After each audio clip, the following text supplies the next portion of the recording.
many of the people who did go and cast their votes for Assad were making a statement against sort of the de facto opposition candidate, who was Mohammad Jolani, who is the ruler of Idlib, basically.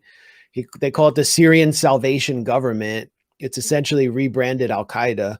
And the way that Hayat Tahrir al-Sham, the faction that comprises rebranded Al-Qaeda and provides the sort of security apparatus and the ideological foundation for the Syrian Salvation Government in Idlib behaves is, I think, how Ayman al-Zawahiri, the de facto leader of Al-Qaeda, the successor of Osama bin Laden, who is always, the real guide.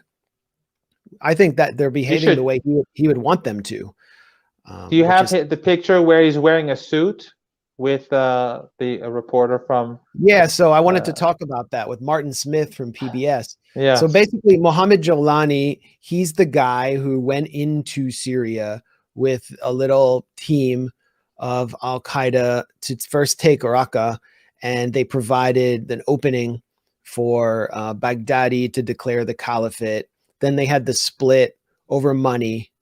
They were fighting over money, so Al-Qaeda became Jabhat al-Nusra, and they had maybe some different strategy. Nusra wanted to win over the opposition and focus on Assad, whereas Baghdadi wanted to just establish his caliphate.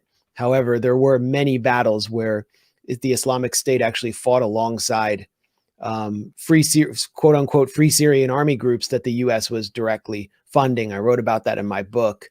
But the point is that Jolani was the leader of Al-Qaeda's murderous, hyper-sectarian faction in Syria, which subjected civilian populations to so much misery and wanted to commit genocide against minority groups inside Syria. They took over Idlib thanks to a lot of TOW missiles, anti-tank guided missiles that were shipped in through Turkey, through the Incirlik air base, that were provided through the FSA, which became a basically weapons farm for Nusra.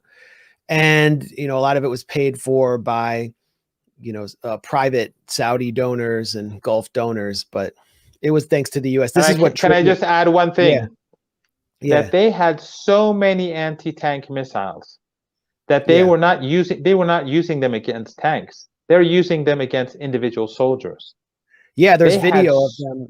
There is video of them targeting just like 2 or 3 soldiers with wire guided missiles, just to show the plethora of supply they had. Yeah, and I just want to point out really quickly, I wrote an article for the Gray Zone back in, it was 2017, and this is back when we were still at Alternates as the Gray Zone Project, and I looked through, this is before YouTube like purged all of the opposition propaganda channels that were run by these like HTS and these fake Al-Qaeda, these Al-Qaeda spin-off groups with other fake names, and they posted videos on their own YouTube accounts showing them using anti-tank missiles that are clearly made by Lockheed Martin, by Raytheon, by these U.S. companies. And before YouTube removed all of those YouTube channels, you could easily go through those channels and just find so many examples of Al-Qaeda fighters in Syria using U.S. and also Turkish weapons. And you could see all the crazy shit that their, field preacher who came over from Saudi Arabia, Muhaisini, was saying. I mean, it was just utterly bonkers.